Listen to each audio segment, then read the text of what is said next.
Shalom, Israel. Shalom. Shalom. Okay, once again, we want to ask that everybody pray for those who could not make it today for whatever given reason. We want to keep all our sick and shed in. We want to keep those kind of guys in prayer. And we want to, this lesson we're going to do today, even though it's the Sabbath, it's not the Feast of Dedication. It's going to be tomorrow. So what we're going to do is it's a lengthy service. So what we're going to do is we're going to do the lesson today like we always do, and then tomorrow we'll just touch on it a little bit tomorrow.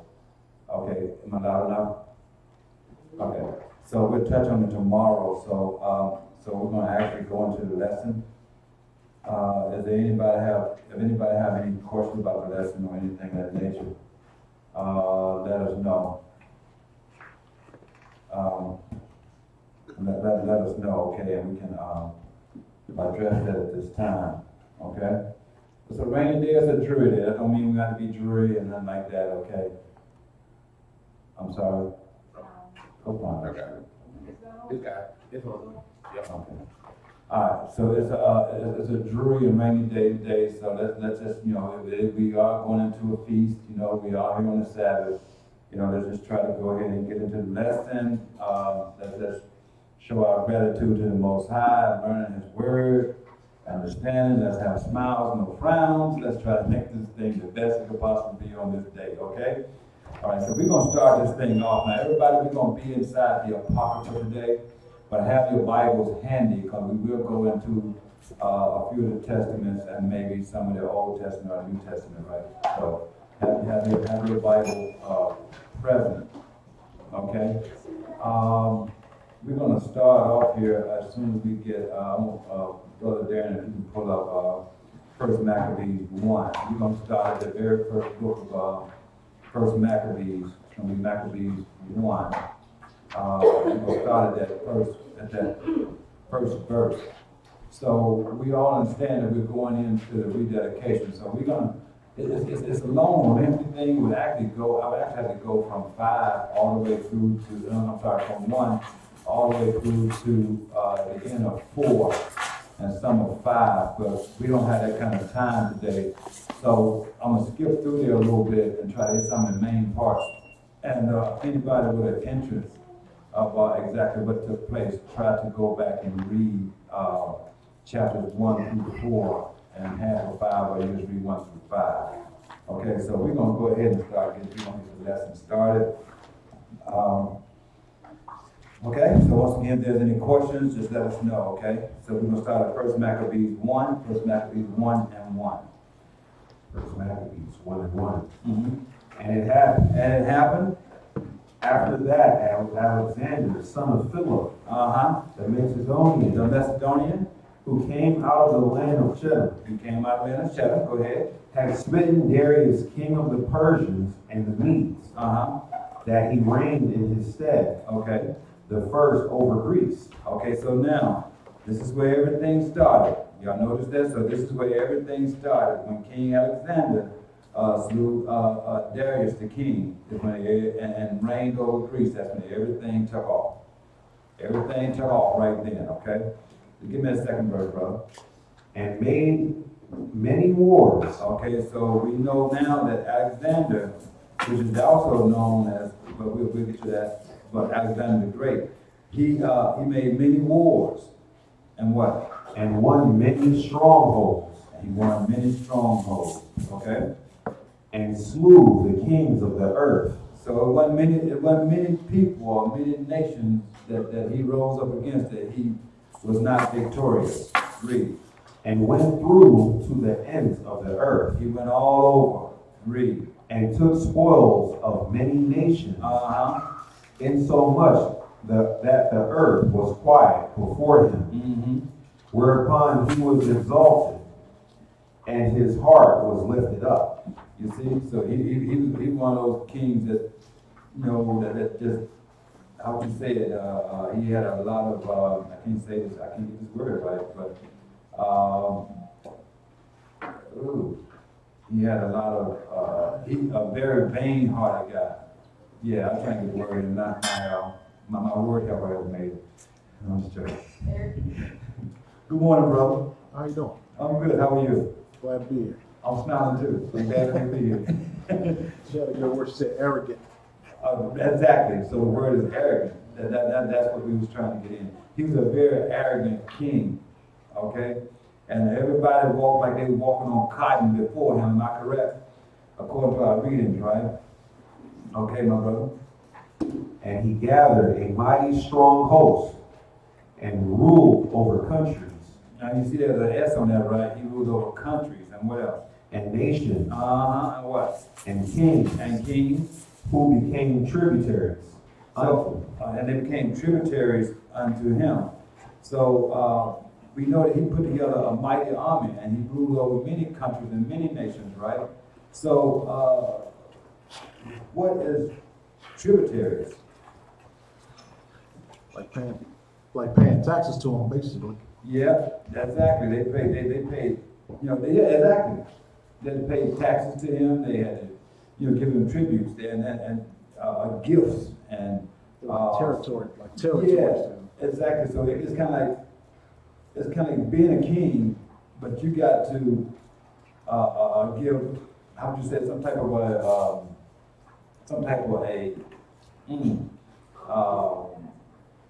I can't think of this word again. But anyway, but he put him, it was like you be a king, but you put another king above you. Right. You have your own country, but you have to worship this other God. You have to go by with this. You can't really make any decisions unless you really get an understanding. The other nation couldn't get a okay through him to say this is what we're gonna do, basically. Like Puerto Rico and the United States. Yes, exactly. You got it. That's it right there. All right. So this king also was known as Alexander the Great, right? Drop down to that 5th verse and read. And after these things he fell sick. So out of all the dirt he done, all the nations he killed, and all the kings and stuff he ruled over, he fell sick. Everybody having a point in time. But he fell sick, and what? And perceived that he should die. And he had an understanding, he thought that he was going to die, what? Wherefore he called his servants, such as were honorable, and had been brought up with him from his youth, and parted his kingdom among them, while he was yet alive. So Alexander reigned 12 years, and then died. Wow, he had 12 years of glory, and then he died. And his servants bare rule, every one in his place. So if you see that, even though, you know, remember he has ruled many nations, many countries. So he handpicked people to put over different jurisdictions, right? And so after he appointed them, once he died off the scene, now these guys got to step in place, right? So actually, what was one nation has became many nations. Okay, and that next verse. And after his death, they all put crowns upon themselves. So did their sons after them many years. Their sons many years. What? And evils were multiplied in the earth. Okay. So now we see where, like I said, everything kicked off with him, right? But now he's even off the scene, and now things are getting to be even worse than what he was. And read that 10th verse. And there came out of them a wicked root, Antiochus, surnamed Epiphanes, son of Antiochus the king, who had been an hostage at Rome. Okay, he had been a hostage at Rome. His father had been a hostage at Rome. And what? And he reigned in the 137th year of the kingdom of the Greeks. So y'all see, we're going back to the Greek, remember? Remember how everything it started in Rome, then they did the even the Bible started in Rome, then they did the translation into Greek, then from Greek to, am I right? Up from Hebrew to Greek. Latin. Right, into Latin. Okay, where you at, my brother? 11th verse.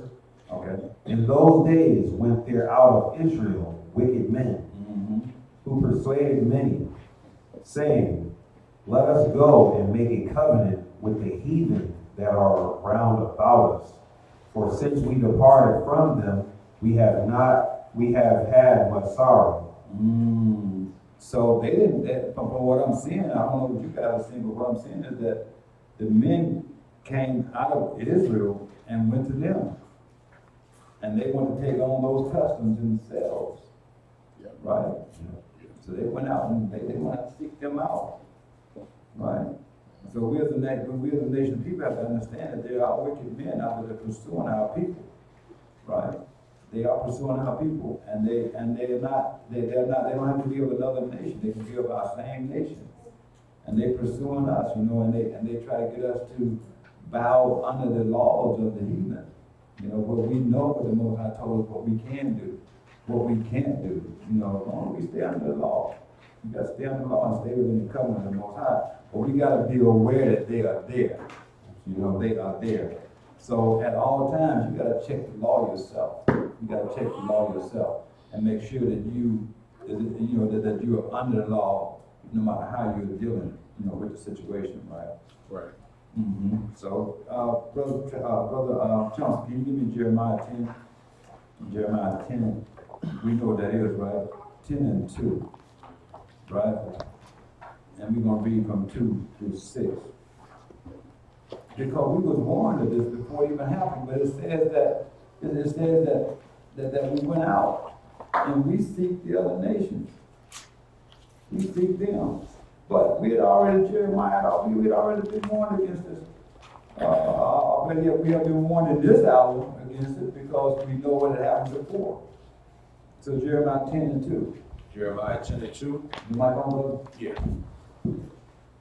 Thus says Yahweh, learn not the way of the heathen, and be not dismayed at the signs of heaven. Read. For the heathen are dismayed at them. For the customs of the people are vain. For the customs of the people are vain. Vain. If you look at all the customs, right, of pagan holidays, everything has something to do with self-gain.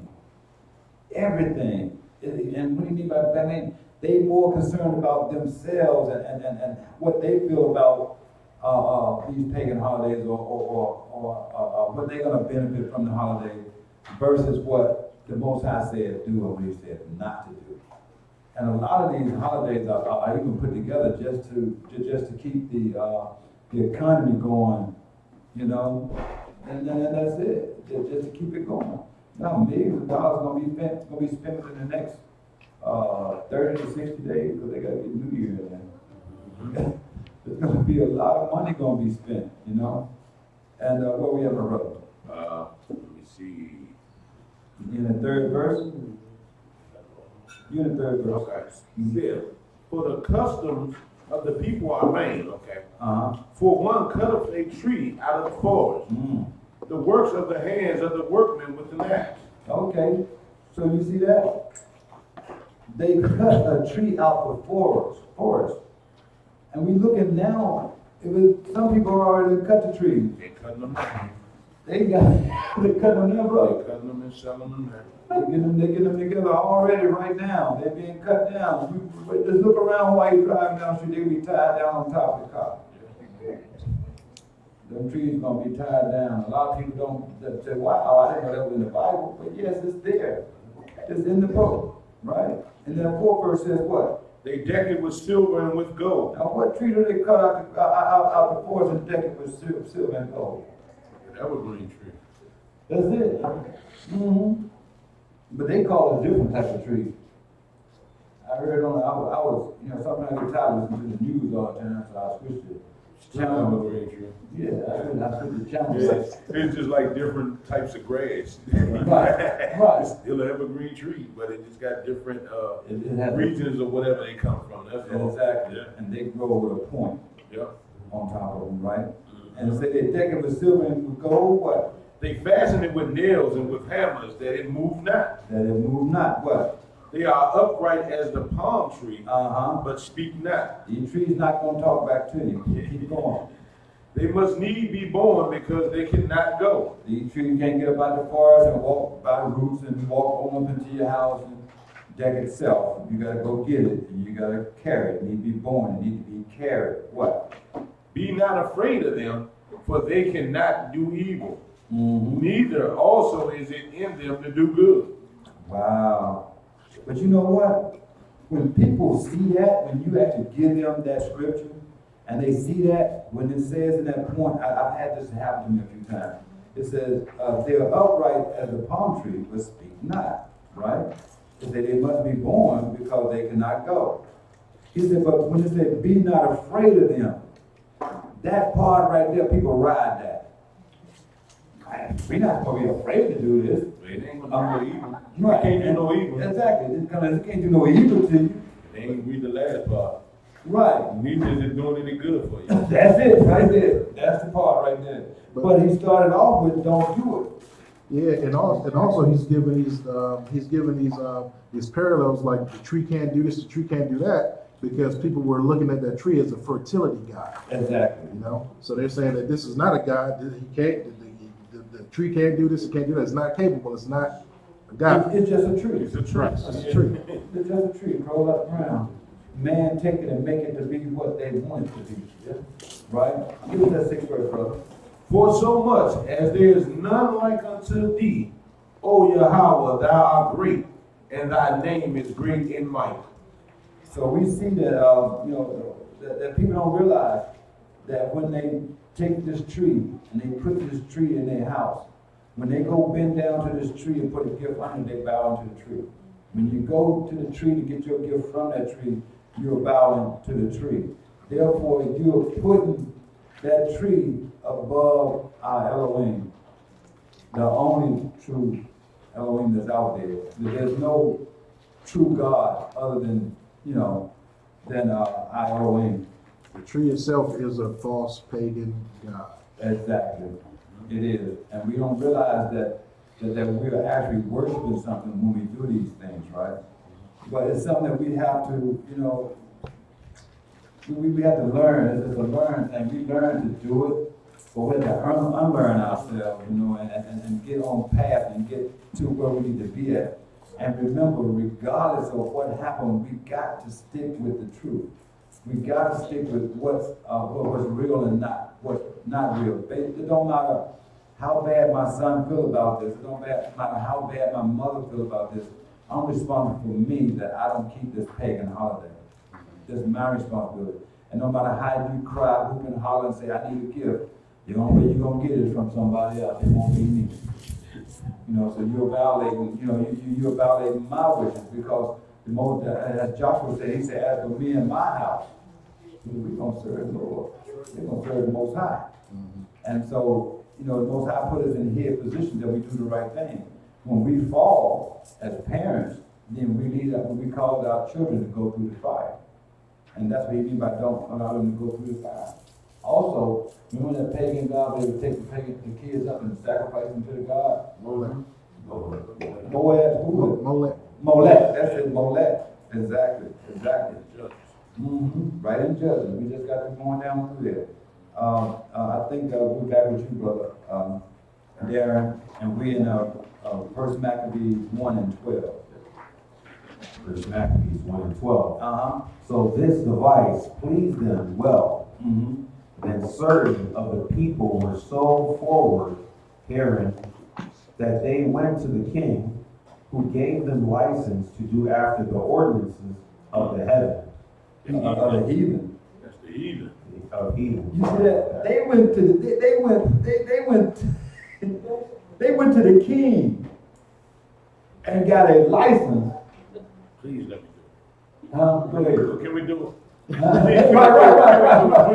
I want to do it. I think it looks so great. I want to be a part of you. I want to do what you do. Right. So I gotta have this paganism. I'm not gonna make it because it says back in history, because they felt like that they had been through so much sorrow. We gone through so. They didn't trust in the Most High. They didn't know that the Most High was taking care of them.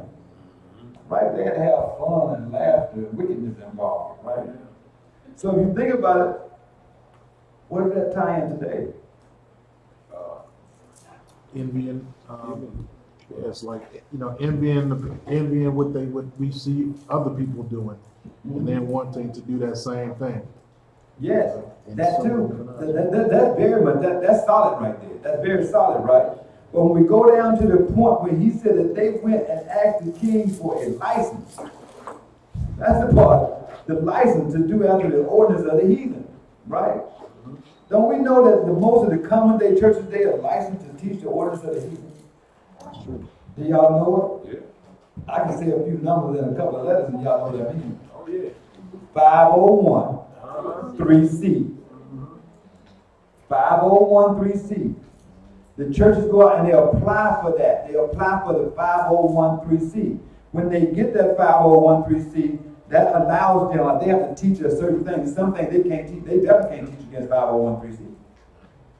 They're all a part of that common bond of that same thing that came down through Greece. And we got to understand that, right? Now, not to mention, if you're going to follow I don't want to dagger at any brothers at all, man, out there that's teaching this word. But if you're going to follow a camp, letter or not, it can be letter, it can be number, I don't care what it is. Please check and see if they have a 501(c). See how they register, right? Just find out exactly how they're registered, right? If you check us out, you're gonna find out that we're registered. We're definitely registered. But we're registered, and our bylaws is the 1611 King James Version bylaws. That means we can teach anything that goes along with it. Anything. We're not stubborn to what we can teach. That's the key. The key is that then you got some Israelite camps that are actually out there as a license under being Islamic. It's a lot of different ones. You just have to research to see what they are, because you don't want to. We've been fooled once, haven't we? We've been fooled once, right? And then we got brothers and sisters out there today that still playing the game of Santa Claus brought you something, and even the kids know that ain't no Santa Claus, ain't no Claus, but your mom and pop. That's what they say back in the day, right? But they still play their game that Santa Claus brought me over. What's Santa Claus gonna get you there? They just start off all kind of lies. Because no matter what they say, it's a lie. Because Santa Claus is not gonna do it. You take Santa and turn around and write the thing backwards. What does it say? Satan. It says Satan. Right? And it don't matter what color. No, white man. or black. Ain't no fat man coming down no chimney. And if he do, he ain't clean. I don't even see too many skinny men want to go down the chimney. They got devices for that. Them days are long gone. If a so-called Santa come down my chimney, I catch him down, it's gonna be hard on him. It's gonna be real hard on him, because he ain't gonna be up here. Got $2 for him. Yeah. Guess what else? This suit ain't gonna be red just because you color red. Right. They ain't gonna be about cookies and milk. No, ain't none of that going on at all. None of that. Can you jump back over to First Maccabees, everybody? And we're gonna jump down to that being that first verse, the first chapter. We're gonna jump down to the 41st verse. Remember, y'all got to do some reading for yourself. We're gonna jump down to the 41st. We're jumping from 13 to 41. First Maccabees, verse 40. So we got to understand there's so much of what we're dealing with, but let's go down up in there. First Maccabees, verse 41. First Maccabees 1, verse 41. Moreover, King Antiochus wrote to his whole kingdom that all should be one people. What that sound like? One world order, one government. That's what one world order is. It's one government. That's what it is. And then, I don't really get too deep into it, but I'm not going to be political. Let's keep going, brother. I'm not going to do it. Read. And everyone should leave his laws. It says that, now listen what he's saying. He's saying that moreover, he wrote that there should be one people. And everyone should leave his laws, what? So all the heathen agreed according to the commandment of the king. All the heathen, and whatever. Yet many also of the Israelites consented to his religion. And what? And sacrificed unto idols. And profaned the Sabbath. But brother, if the Most High, he said, if you don't walk within his law, statutes, and commandments, he was going to do a special thing until they didn't do this. He said he was going to spread them among the four corners of the earth. These brothers, they must either they didn't believe him, or they just didn't care. But go ahead. For the king had sent letters by messengers unto Jerusalem and the cities of Judah, that they should follow the strange laws of the land. Now they go about that the law of man has been sent unto them. Will they violate the law of the Most High? Read. And forbid burnt offerings. They couldn't do that. They couldn't even do burnt offerings anymore to the Most High. That's almost like them telling Daniel, you can't pray 3 times a day to your God. They call it to your God. Right? And then every time we make a noise, you got to jump down and do an act of praise to our King. Read. And sacrifice and drink offerings in the temple, and that they should profane the Sabbaths and festival days. So therefore, they couldn't even do communion. Right? Am I right? Isn't that a part of communion? Read. And pollute the sanctuary and the holy people. Set up altars and groves and chapels of idols, and sacrifice swine's flesh. Whose flesh? Swine's flesh. And unclean beasts. So that's telling you right there, the swine is unclean. We don't have to spell out the word pig, dude. Read the 48th verse.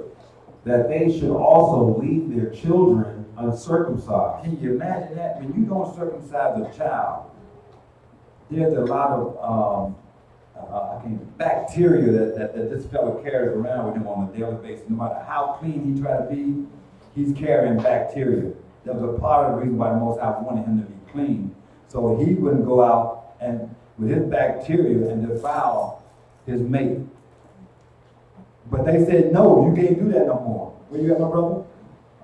Still on 48. Read. And make their souls abominable with all manner of uncleanness and profanation, to end they might forget the law and change all the ordinances. And whosoever would not do according to the commandment of the king, he said he should die.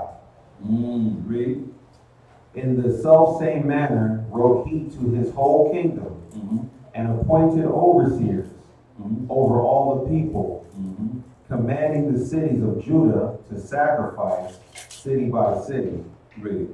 Then many of the people were gathered unto them, to wit, every one that forsook the law, and so they committed evils in the land. Read. And drove the Israelites into secret places, even wheresoever they could flee for succor. Y'all remember, you guys remember last week we was talking about how Israel had to flee into caves. You remember that? Into the mountains, into the caves also. So therefore, Edom is not the only one that was cave dwellers. We went there too. But we had to go, based on this, right? All right, where you at, brother? 54 yet? Yes. Okay.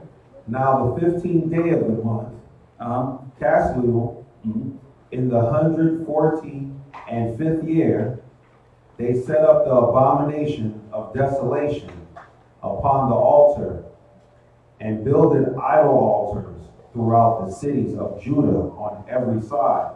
So now, wait a minute. So you mean to tell me when you build a false god inside a holy place, you mean to tell me that's desolation? Let me read that word.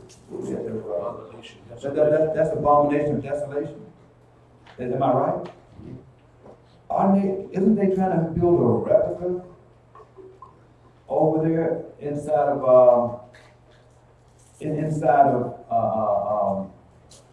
my mic? Can you hear me? Oh, him. His mic need to come up. Oh, you need to turn your mic over. Okay. So they probably making a replica of the temple over there now. They're talking about building one. They're trying to take the Pope and move the Pope over to Jerusalem. Wouldn't that be a abomination of desolation? Yeah. Right? And then our Hamashiach said, when you see the abomination of desolation, to flee. So we can't watch the news they want to give us, because I'm telling you, it's fun and games. Women gonna come out dressed like hoochies. The men gonna be wearing them little short suits like unreal men. Was that nice enough? I like that. Did I do all right, Sister Tammy?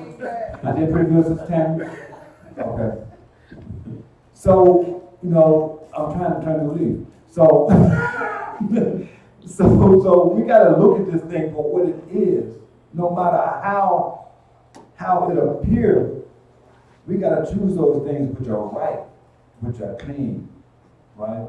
And that don't go against the law of the covenant, because that covenant is what keeps us. We're the only nation of people that he made a covenant with. Let me clarify that. When he made that covenant with us, the strangers that was in the camp had to abide by the law also, because it was given to them as they stood in the camp. If you go back and read that, you'll find that the strangers was given the law also at the same time that Israel was, because it said, and the strangers within the camp. So let's make sure we got that straight right there. And don't, because, you know, it's not my responsibility to beat down no nation. It's not my responsibility to beat down anybody. It's my responsibility to be on a dying quest for the kingdom, and to keep the law, statutes, and commandments, and teach the law, statutes, and commandments to the best of my ability. Right? I let the Most High do what the Most High do, and I do what I do. Because not only do you have strangers that's not keeping the law, but you got Israel that's not keeping the law also.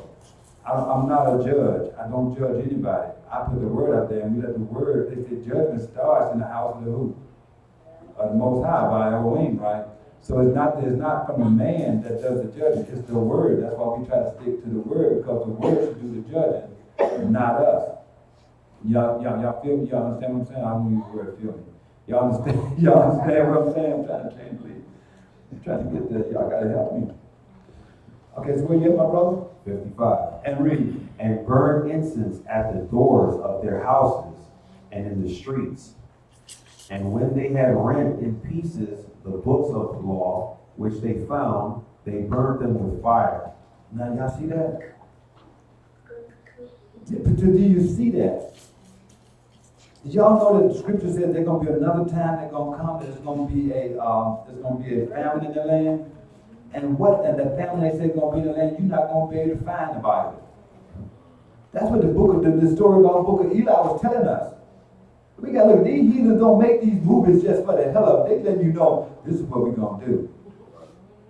Right? So we gotta be able to see these things and understand what exactly they're gonna do. Right? So there's gonna be a time when the word is not gonna be found. But that's why he said he's gonna write it in your heart, right? So same thing, if I walk off from home, they got some camps that you gotta wear fringes on your drawers. You gotta wear them on everything. Everything that you can put them on. Yeah, they got them all around their draw legs and everything else. So you won't be without your fringes. I'm serious. I came in contact with them. Some guys that told me I got on my drawers. They can't. I wear mine every day. I always got my fringes on. Put them on, pop them fringes. I'm good. But they got to understand that the law was supposed to be written into our hearts. Right? So therefore, just like what happened, if you see what happened in the book of Eli, even though they got the book from him, they couldn't even read the book and decipher, because you think about it, they said blind. But look at the symbolicness. They were blind, right? So they couldn't get it, right? But just think about how blind you was before you found out you was Israel. When you found out that you was Israel, couldn't you see? Could you not? That's how I began to see. Go ahead, brother. And I was just agreeing with you. I mean, I read the book for years. And just no. I got some of the nuggets. Right, but also you're receiving it. You're reading it with someone else's interpretation fixed in your mind and trying to read it to make sure that you understand what they're saying. So you couldn't get the true value. You see, so they can't get the true value of the book because they're blind, because they don't know who it was meant for. They think it was meant for them. It don't sound like we never been on a boat. You know what I mean? So yeah, you're not gonna get it. Plus the Most High has to open up your understanding. That's in the scripture. That's big time. He has to open up your understanding. That's big time right there, right? That's the big boy book right there.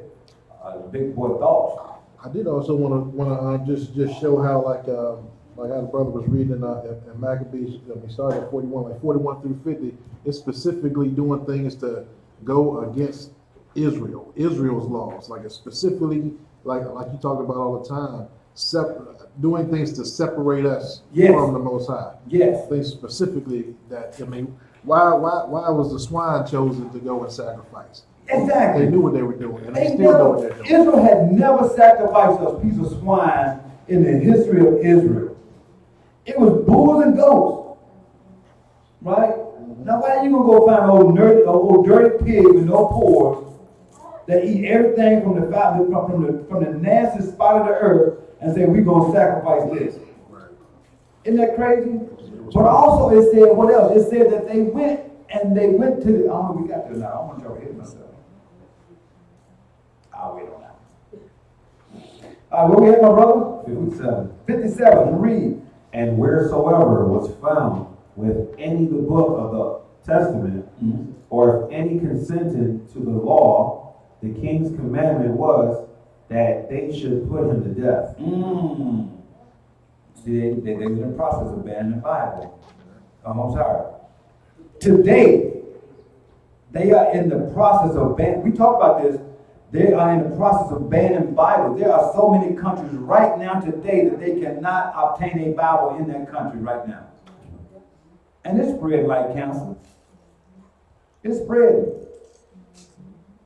Read, my brother. Thus did they by their authority unto the Israelites every month, to as many as were found in the cities. Go ahead and read. Now the 5 and 20th day of the month. Wait a minute, you gotta say that again. Now the 5 and 20th day of the month. Is that the 25th day of the month? The 5 and 20th day of the month. What happened?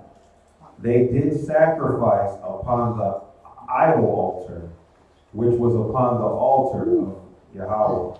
So what they did was they threw down the altar of the Most High and put a idol, a pagan altar on his altar. And then to defile it even more, they came up with the 25th, right? And they said on this 25th day that we're gonna worship our small God in the place of who? Of how they did offerings to the Most High on the 25th day. Right? Did you read the whole thing on 59? Yes. Okay. The 25th month next month, this month. What do you think these heathens are going to be doing on the 25th day? Isn't that something? There's nothing new under the sun. But we got to open our eyes. If you care about your destiny, because listen, you can't even die and get away from our Most High. Our Elohim. You can't die and get away. You can do all the wrong you want and die. Guess what? He's going to wake you up and judge you anyway. Get up. You thought I forgot? Come on, man, brother. Come on, at you for a minute. You're over here, Slim. Man, isn't that something? We got to understand this, that there's no way out. Our forefathers took a blood covenant at Mount Zion that we cannot, I mean blood covenant, I can read it to you, that we cannot get around. It went from generation to generation throughout all your generations. That blood covenant covers us today. that if we keep what is within that covenant we've been talking about, no harm comes upon us, even in this man's land. Because he spread you out away from your land. But because your friend got a new bicycle, don't mean you need to go out and start doing Christmas. Because your friend got that iPad or whatever it was he got, and he just enjoying it so well, and he talking to you like you ain't got nothing, or you beneath him. Please don't say I should have did Christmas. Because your friend's gonna pay for that iPad, he's gonna pay for that bicycle, he's gonna pay for everything else. If he don't change his life before our Elohim or our Redeemer come back to get us, he's gonna pay for every bit of that with his blood. Because he stepped outside of what? The covenant. We have been so much deceived. Give me that 60th verse, brother. It's in the book.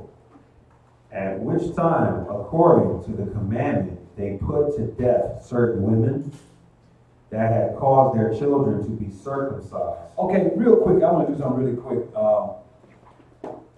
Chauncey, where's your 16:11? Here's one. So when we read the Apocrypha, which we're reading out of right now, you got books of red.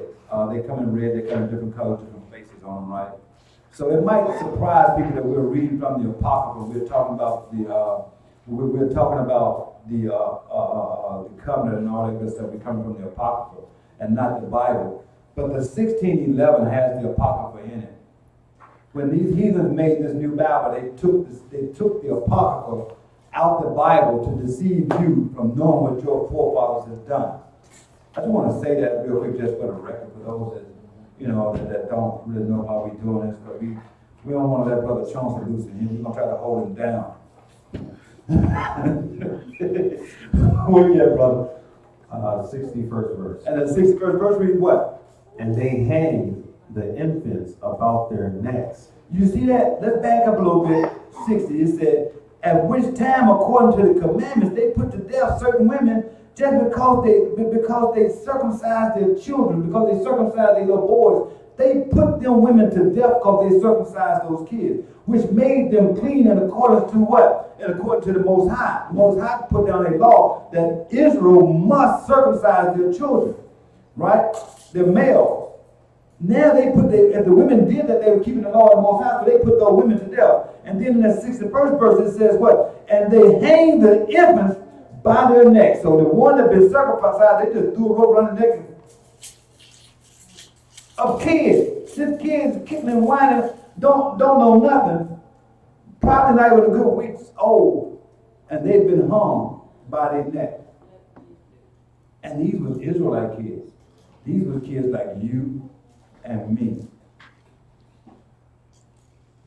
People you can identify it with.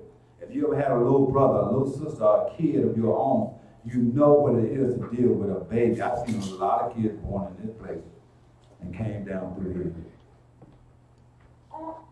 And where you at now, brother? Same verse.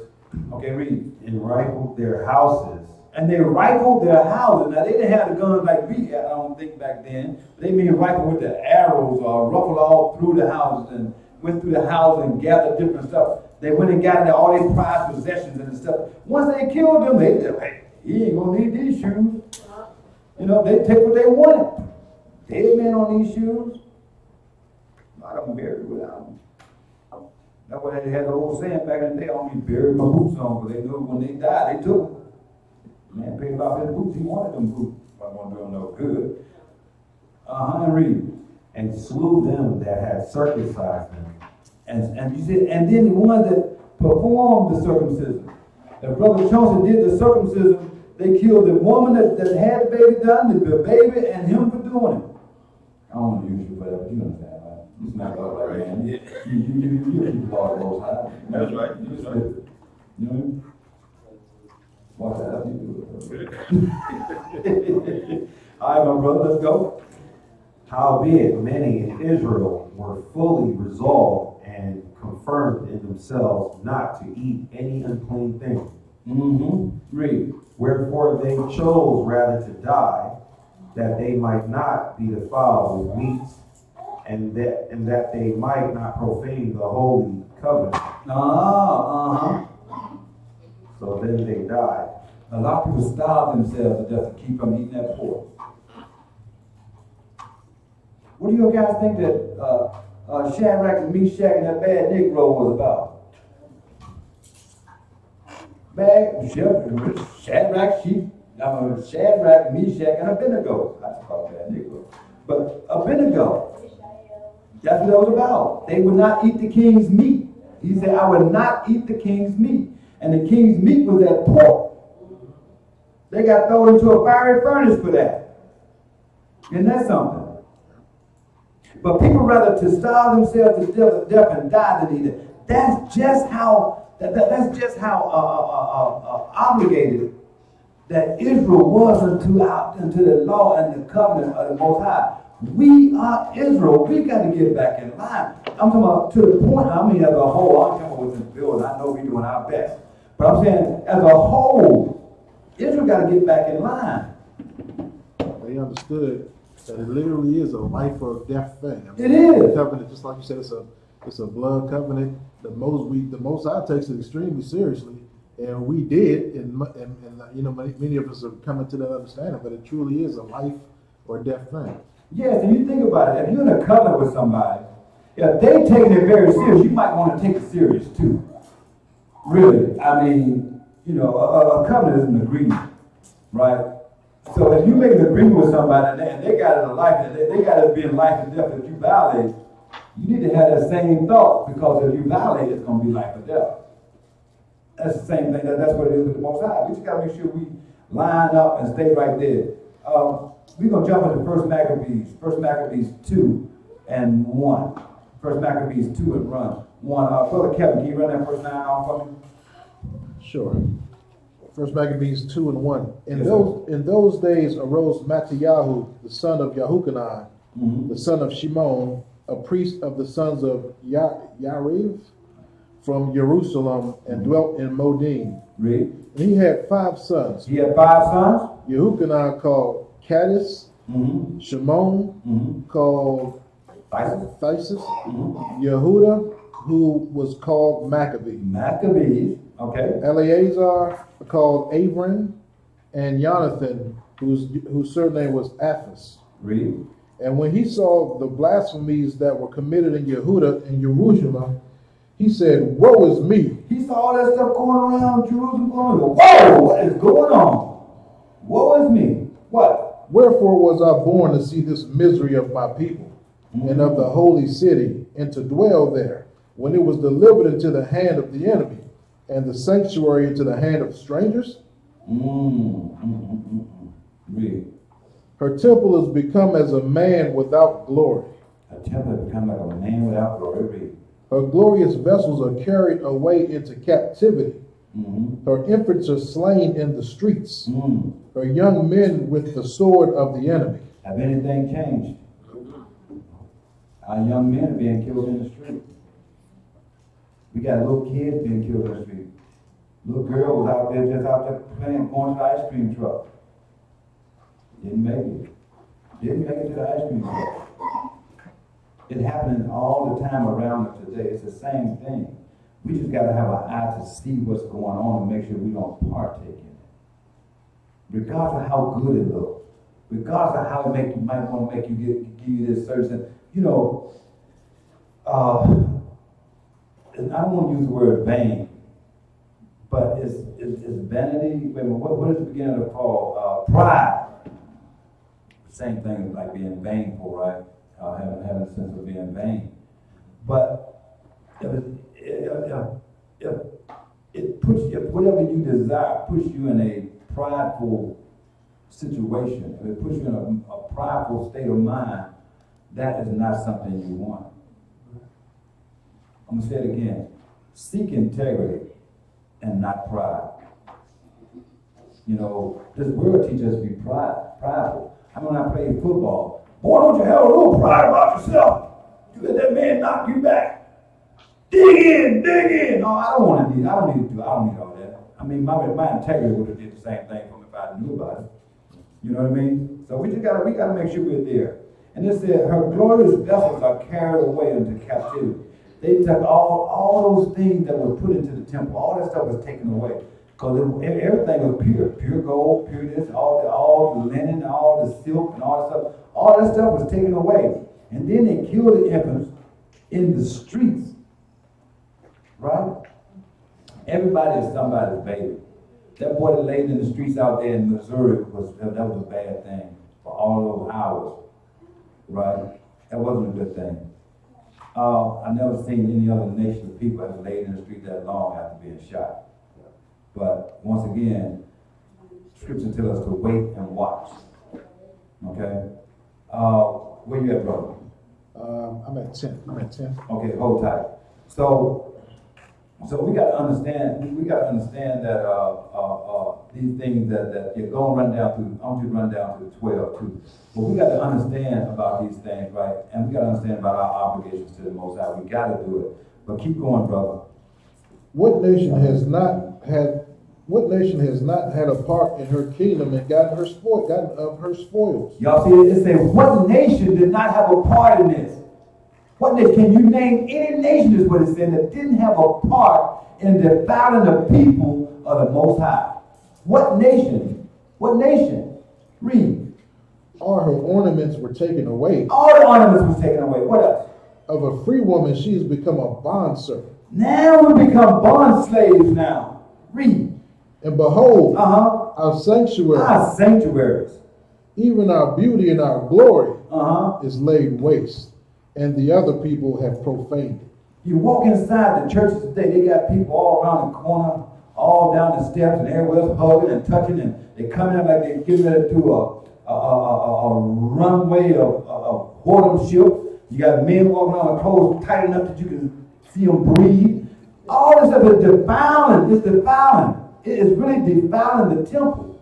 But it is going on like nothing being said. The first thing they say is, don't judge me. You know, in the last day, you always somebody judged you. You got that 12th verse out yet? Yes. Okay, we're going to look up real quick Psalms 83. It said, the question asked was, what nation did not have part in the kingdom and gotten her spoils? But if you look in Psalms 83, we're going to read just from 2 to 8, my brother. Psalms 83, 2 through 8. Psalms 83. For lo, thy enemies make a tumult, and they that hate thee have lifted up the head.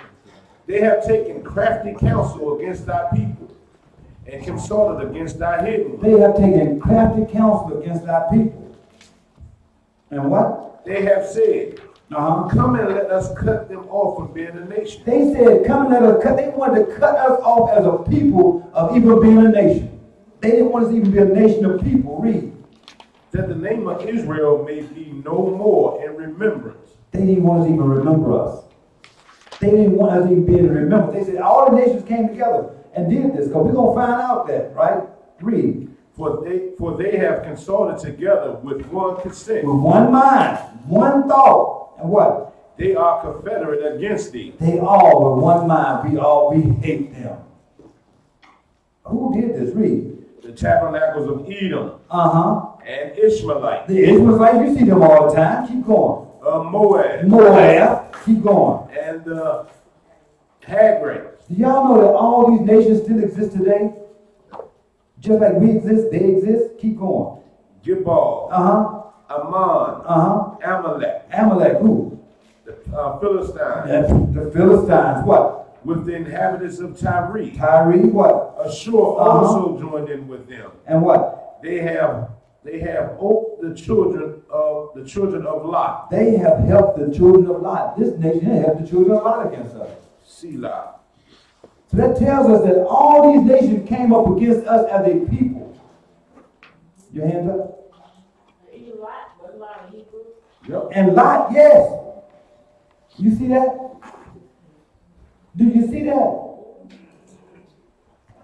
Even the Hebrews are going against Hebrews.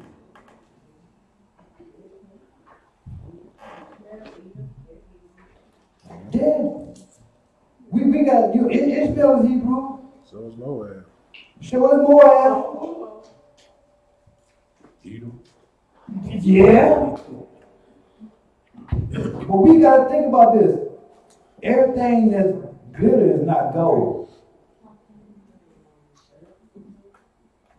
You read it, brother, Dan?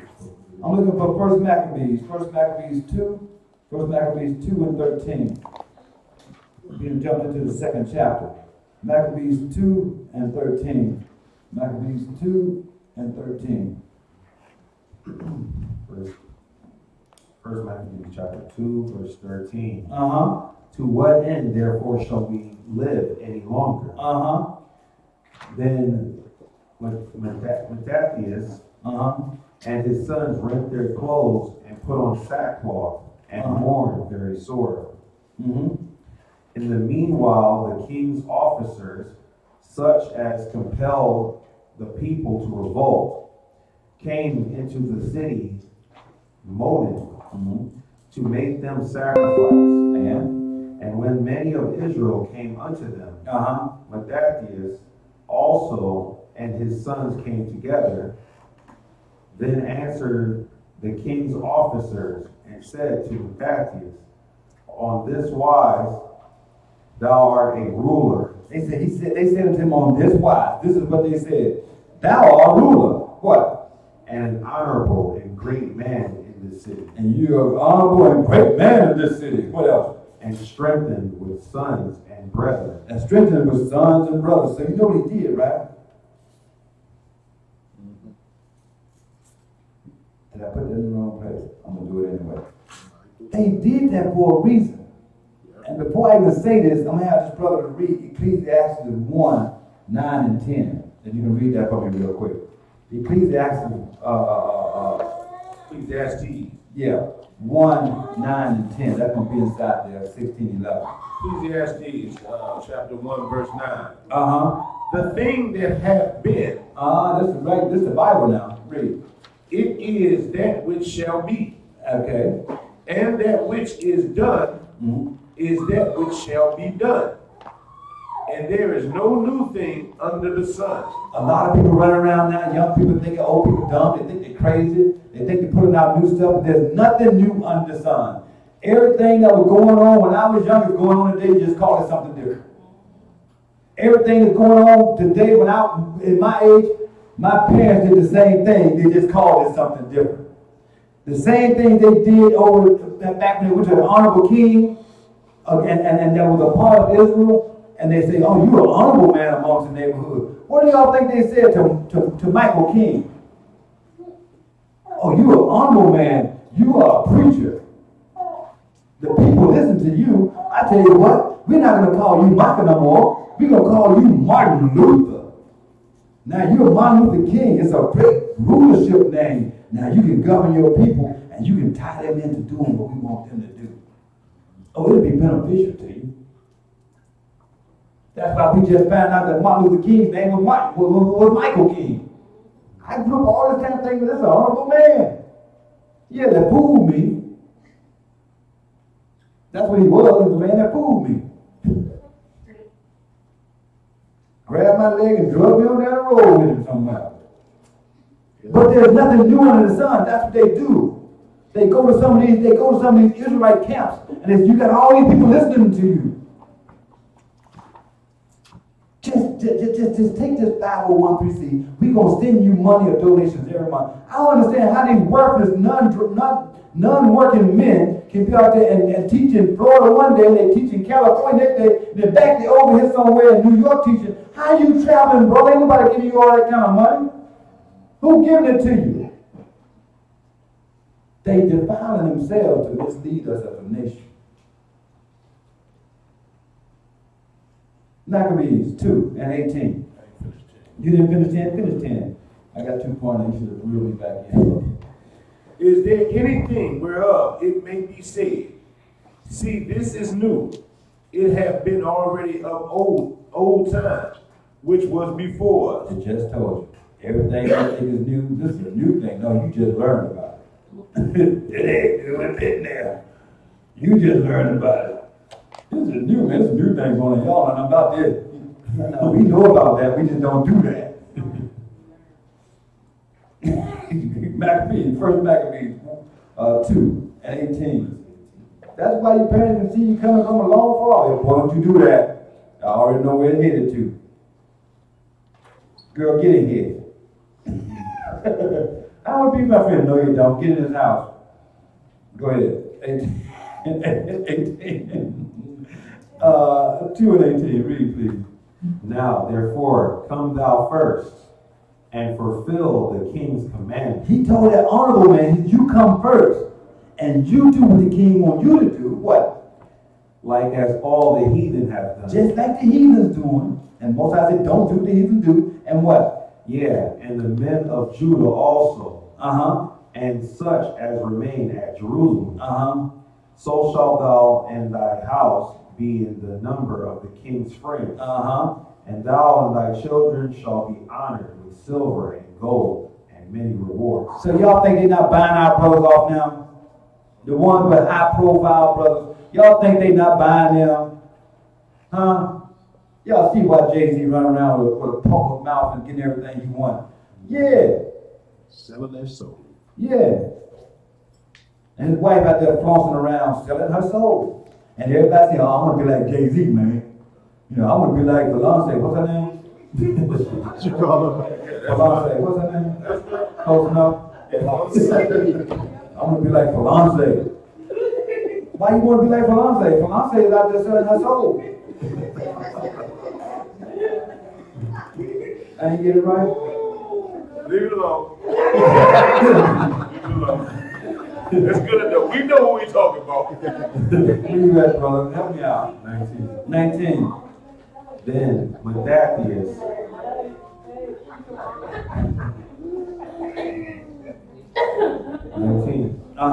Then Mattathias answered and spake with a loud voice. Though all the nations that are under the king's dominion obey him, and fall away every one from the religion of their fathers, and give consent to his commandments, yet will I and my sons and my brethren walk in the covenant of our fathers. And what? Most High forbid that we should forsake the law and the ordinances. Where you at? 22. Oh, you going down through there? Okay. Read. We will not hearken to the king's words to go from our religion, either on the right hand or the left. Now, when he had left speaking these words, there came one of the Jews in the sight of all to sacrifice on the altar, which was at Modin, according to the king's commandment. So y'all see, they're not going to get all of us. Some of us going to stand. Some Israel is going to stand. And regardless, when you look that devil and that heathen in the face, you still got to stand. Regardless of how rough he look, how mean he look, it don't matter. You got how nice they look. You still got to really, and no matter what they offer you, you still got to stand for what's right. You got to stand for that, for the covenant. Or how many other people are not standing. And you got it. That make a big difference too, right? Because a lot of times we follow each other. Y'all heard that? That's what we do, right? Where you at, my brother? 24. Read. No. Jump down 25. Read 25. I just skip one verse. 25. Also, the king's commissioner, who compelled men to sacrifice, he killed at that time, and the altar he pulled down. And they pulled down the altar, right? Now, give me that 26th verse. Thus dealt he zealously for the law of Yahweh, like as Phoenix did unto Zambri, the son of Salem. So y'all realize that the king commissioner, he encouraged the Jews or the Hebrews to tear down, break down the altars of our Most High. We got to be real lawbreakers. Brother Kevin, you want to help us out today? Sure. Where you at first? 27. Okay, read 27, Galatians 2. Yeah, read 27. And with Atheists cried throughout the city with a loud voice, saying, Whosoever is zealous of the law and maintaineth the covenant, let him follow me. Okay.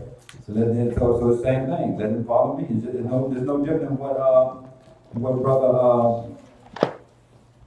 there's no different than what brother our brother did in the past. You know, me and my family, me and my house gonna stand, right? We're gonna follow the law. They're gonna serve the Most High. So Galatians 2 and 15 reads what? 2 and 15. Yeah. First Maccabees 4. Galatians 2 and 15. Uh-huh. We who are Yahudim by nature and not sinners of the other people, knowing that a man is not justified by the works of Torah. So it said, we that are Jews, he got a different Bible. His words are good. But I just want to break it down to a point you guys can see it. It says, we who are Jews by nature and not sinners of the Gentiles, knowing that the man is not justified by the works of the law, what, my brother? But by faith in Yahushua HaMashiach, read. Even we have believed in Yahushua HaMashiach, that we might be justified by the faith of HaMashiach. Yes. And not by the works of Torah. Read. For by the works of Torah shall no flesh be justified. Keep going. But if, while we seek to be justified by Mashiach, we ourselves also are found sinners, is therefore HaMashiach the minister of sin? Never. Never. God forbid. Elohim. Yah forbid. What? For if I build again the things which I destroyed, I make myself a transgressor. For I through the Torah am dead to the Torah. Read. That I might live unto Yahuwah. I am crucified with HaMashiach. Nevertheless I live. Yet not I, but HaMashiach lives in me. Read. And the life which I now live in the flesh, I live by the faith of the Son of Elohim, who loved me and gave himself for me. I do not frustrate the grace of Elohim, for if righteousness came by the Torah, then the HaMashiach died in vain. Now y'all know who wrote that, right? The Apostle Paul. What did they say about Paul? Hard to be understood, right? And plus he'll throw some stumbling blocks out there for you. Right. So when in the beginning it made it seem like he was doing something that was not good. Right. But then he turned around and showed you exactly what he meant. The law was not made for people that kept the law. It was made for the ones that break the law. Right? Does it make sense? If you don't break if you're not a law breaker, then why do you need a law? If you live righteously under the Most High, then why should the law make a difference? But knowing the law is how you don't break the law. Make sense? It's a guide. First Maccabees 4, Brother Chauncey, 4, verse 1. First Maccabees 4, verse 1. First Maccabees 4, verse 1. Then took Georges 5,000 footmen and 1,000 of the best horsemen, and removed out of the camp by night. Now this is the Israelite camp. Okay, I'm sorry, keep going. I'm wrong. Keep going. To the end he might rush in upon the camp of the Jews. This guy preparing himself to go attack the Jews. What? And smite them suddenly. And the men of the fortress were his guides. So we skipped a lot to get here, right? But what's beginning to happen now is they're about to put the dedication in place. Keep going. Now when Judas heard thereof, he himself removed, and the vigilant men with him, that he might smite the king's army, which was at Emmaus. While as yet the forces were dispersed from the camp. Read.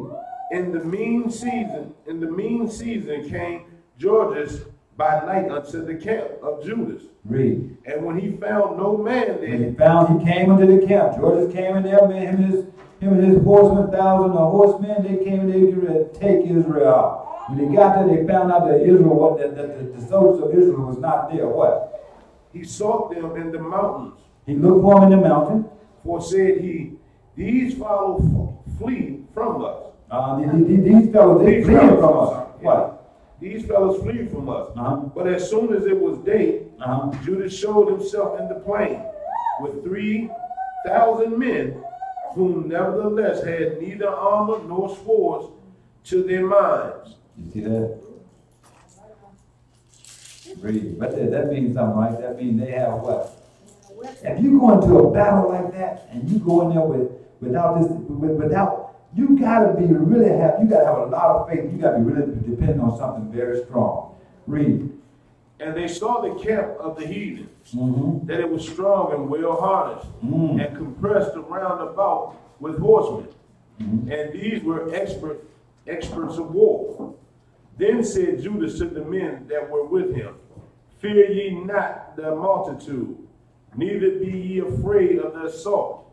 Remember how our fathers were delivered in the Red Sea, when Pharaoh pursued them with an army. Read. Now therefore let us cry unto heaven, if peradventure the Lord will have mercy upon us, and remember the covenant of our fathers, and destroy the host before our face this day. Read. That so all the heathen may know there is one who delivereth and saveth Israel. So the same Elohim that they pulled us away from is the same one that's gonna save them. But we have to have that faith also, and he reminded them the same thing we got to remember, because the word is not dead. This word is alive inside this book. The same Elohim that brought our fathers out of Egypt, right, and saved them, is the same one that's gonna save us in our hour, right? So we got to understand that we have to look back. Those was our forefathers that came out of Egypt. No matter what they do with us here in America today, if we or any other land, or any other four corners of the earth, no matter what goes down, no matter what happens, if we keep ourselves tied into the covenant, y'all see it's talking about staying into the covenant. It says that, and remember the covenant of our forefathers. We got to remember that covenant too, because when you remember the covenant, that's something you can go back to the Most High with and tie the Most High to that covenant. Because he has to keep the covenant as long as you keep your side of the covenant. He has to, he has to honor the covenant. So in remembrance and through repentance, you can call him upon that covenant. But just because you can, that means you sin and say, now let me go back to the covenant? No, that's not what we do. Give me that 12. Who just read? You, brother, you ready? We're going to go to the 12th verse. 4 and 12. Inside the apostle. 4 and 12. 4 and 12. Then the strangers lifted up their eyes and saw them coming over against them. Wherefore they went out of the camp to battle. But they that were with Judas sounded their trumpets. So they joined battle, and the heathen, being discomfited, fled into the plain. So once again, y'all see how the trumpet come in? Y'all see how the trumpet makes a difference? Y'all see how when the heathens hear the trumpet, how they flee? Y'all see that? Yep. Y'all remember how Gideon, how Gideon, how Gideon and those 300 guys, they blew the trumpets, and they thought that, man, a whole school of people, they blew the trumpet and broke pitchers, and they thought that the whole school of people were how we gonna say it? Well, like they were being pursued by a great number of people, right? Y'all see that? So when we come in and we blow our trumpet in this man, where's your trumpet, brother? When we do these things, that lets you know that something is about to take place, right, Lord? Did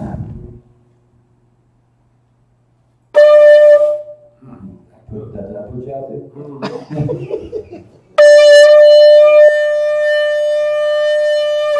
Thank you, my brother. That's something about what they heard. That is what they heard. You see? So that lets you know there's something that's going on. The Most High is doing something. The Most High is bringing, either He's bringing a word, either He's bringing some action. Something is about to go down when you hear this, and Israel knows that. That's a very distinct sound. That's a sound that none of us should ever forget. Right? I want to speed up a little bit. Where did you stop at? 15. Okay, we'll keep reading. Howbeit, all the hindmost of them were slain with the sword, for they pursued them unto Gazara, and unto the plains of Idumea, and Azotus, and Jamia, so that there were slain of them upon 3,000 men. Okay, so basically, what Judas did, they just ran them down, chased them all over the country where they could find them and kill them. All right, that's what they did. I mean, y'all go back down to it and read it, but that's what they did. If you drop down, Brother Chauncey, to that 25th verse.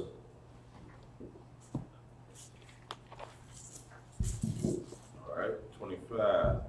Thus Israel had a great deliverance that day. They chased them down and killed them all. Had a great deliverance. Read. Now all the strangers that had escaped came and told Lysias what had happened, who, when he heard thereof, was confounded and discouraged, because neither such thing as he would were done unto Israel, nor such thing as the king commanded him were come to pass. Read. The next year, therefore, following, Elias gathered together 70,000 choice men on afoot, 60,000 men. Read. and 5,000 horsemen, that he might subdue them. So they came into Idumea, and pitched their tents at Bethshur. And Judas met them with 10,000 men. Who's Idumea? Edom. They trying to hide from him by another name now, wasn't it? Idumea, y'all even know who we are. Yeah, we know you. We know exactly who you are. Read. And when he saw that mighty army, he prayed and said, Blessed art thou, O Savior of Israel, who didst quell the violence of the mighty man by the hand of thy servant David. Everybody know David. Read. And gave us the host of strangers into the hands of Jonathan, the son of Saul, and his armor bearer. Because remember, Israel had what? 3,000 men. This guy showed up with 60,000 men. That's like David and Goliath, isn't it? Wow. That 31st verse. Shut up this army in the hand of thy people. This is the prayer. Read. And let them be confounded in their power and horsemen. Read. Make them to be of no courage, and cause the boldness of their strength to fall away, and let them quake at their destruction. Now a prayer like this right here, he giving this prayer because you know what? Regardless, he gonna go into battle. He gonna fight these guys regardless for the sake of his Elohim. You see what I'm saying? So now he know he gonna go through this. It's gonna happen regardless. But he asking the Most High to what? Weaken this army so that we can handle these heathens. Well, and I guess the other thing, I mean, it really ties together a whole lot of stuff that we discussed. All right, so we have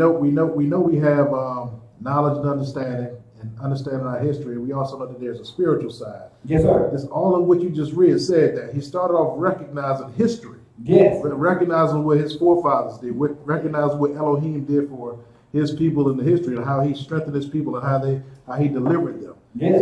So that's not only recalling history, it's also acknowledging faith that he had, and understanding that he had, a faith that his forefathers had. Yes, and now again he's calling upon that again in faith. So again, we're acknowledging that spiritual side. We're acknowledging the history, the understanding, the knowledge, as well as the spiritual side. It's all part of us. But if he wasn't a covenant keeper, he couldn't do that. That's right. You see, it's one thing to have the knowledge of the covenant and know what your powers are if you walk under the covenant. It's a different thing if you're not walking under the covenant, that you don't have that access to it. But when you know what it is, it's different. It's like having a robber break in your house. You got a 12 gauge and locked up, you can't get to it. You know what I mean? We got to think about those things. Very good point, brother. What we at now? 33. 33. Cast them down. Cast them down with the sword of them that love thee, and let all those that know thy name praise thee with thanksgiving. Drop down to 36th verse. Then Judas. Then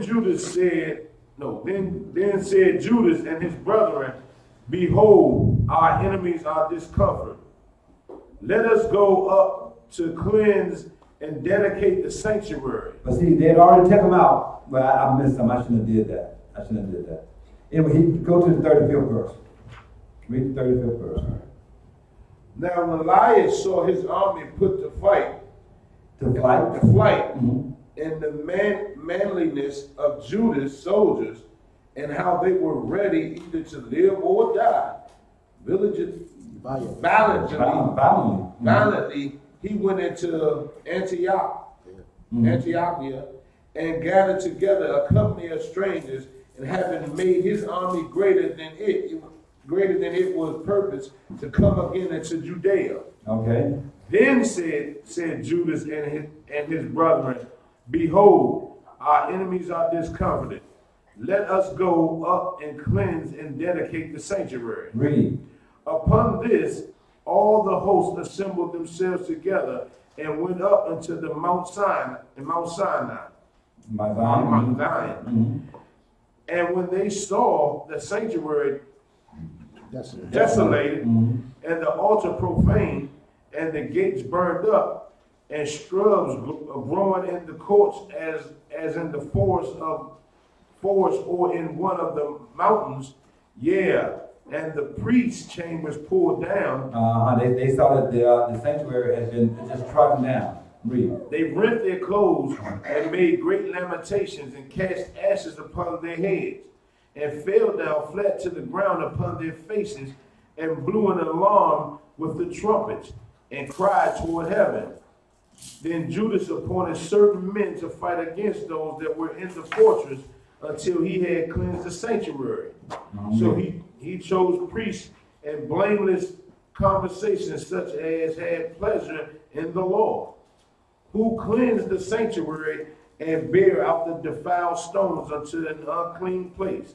Mm-hmm. And when as they consulted what to do with the altar of burnt offerings, which was profound, they thought it best to be pull it down, and let it should be reapproached to them, because the heathen had defiled it. Because they've been burning pork. He didn't want to touch the pork. He didn't want to. We just pour this thing down. Let it just break. We don't want to put our hands on it. It's profound. It's nasty. We're just gonna drop. We're just gonna pull it down. Where you at? Wherefore they pulled it down. Mm-hmm. What? And laid up the stones in the mountains of the temple in the convenient place, until there should come a prophet to show what should be done with them. Then they took whole stones according to the law, and built new altars according to the former. Read. And made up the sanctuary and the things that were within the temple, and hallowed the courts. Give me that 49, brother Kevin. Verse 49. Yes, sir. They made also new holy vessels, and into the temple they brought the menorah, mm-hmm. and the altar of burnt offerings, and of incense, and the table. Mm-hmm. And upon the altar they burnt incense. They burned mm-hmm. incense. And the lamps that were upon the menorah they lighted, mm-hmm. that they might give light in the temple. Read. Furthermore, they set the loaves upon the table, and spread out the veils, and finished all the works which they had begun to make. Now of the 25th day of the 9th month, which is called the month of Kislev, in the 148th year, they rose up early in the morning and offered sacrifice according to the Torah upon the new altar of burnt offerings, which they had made. Look at what time and what day the heathen had profaned it. Even in that was it dedicated with songs and citherns and harps and cymbals. Then all the people fell upon their faces, worshiping and praising the Elohim of heaven, who had given them good success. And so they kept the dedication of the altar 8 days, and offered burnt offerings with gladness, and sacrificed the sacrifice of deliverance and praise. That's why we say, you know, we're gonna open up tomorrow, but keep it for 8 days. Okay, that's the reason of keeping it for 8 days. Okay, go ahead, my brother. They decked also the forefront of the temple with crowns of gold and with shields, and the gates and the chambers they renewed and hanged doors upon them. In other words, they started rebuilding the temple. Keep reading. Thus was there very great gladness among the people, for that the reproach of the heathen was put away. Read. Moreover, Yehuda and his brethren with the whole assembly of Israel ordained that the days of the dedication of the altar should be kept in their season from year to year by the space of 8 days. From the 5th and 25th day of the month, Kislev, with mirth and gladness. Read. At that time also built up Mount Zion with high walls and strong towers round about, lest the other people should come and tread it down as they had done before. The Gentiles. And they set their garrison to keep it, and fortified Beit Shura to guard it, that the people might have a defense against Edom. That's it. Thank you, Mark. That's Idumea, right? Which is Edom. Same. Edom, Idumea. The same thing. So now, question. You know that the Old Testament is a shadow and type of the New Testament, am I correct? Do you understand what I mean by shadow and type? It's the physical side, and the New Testament is more of a spiritual side, right? Because they was rededicating a physical temple, right? But inside the New Testament, our Redeemer told us that we was what? That we're the temple. So now in this process of these 8 days, work on rededicating yourself back to the Most High. If you find anything that's out of order with you, go back through and clean it up like they cleaned up the temple. Work on you as an individual and prepare yourself that you can be dedicated back to the Most High. Even amongst the time of the celebration. Don't get so far into celebration that you forget that you are the temple, and don't defile yourself. Because the most important part is that we prepare ourselves to meet the Most High, whether we're dead or alive. There are people that's going to die on the day of the feast of dedication. Right? I'm not saying that it was. I'm not saying anybody. Don't say, he said he was going to die. No, I was talking about him. It just happened. But I'm saying, prepare yourselves, right? And go back down through there and clean up things that you can about you to make yourself a perfection to the best of your ability, acceptable for the Master's use. I want to say thank each and every one of you guys for sitting with us and for going through this lesson with us today, and preparing us all for the feast of dedication. And my brother, you got something on you? Okay. Hold on right quick. This is coming from the book of, coming from the book of 2 Maccabees. And this is 2 Maccabees 1:24.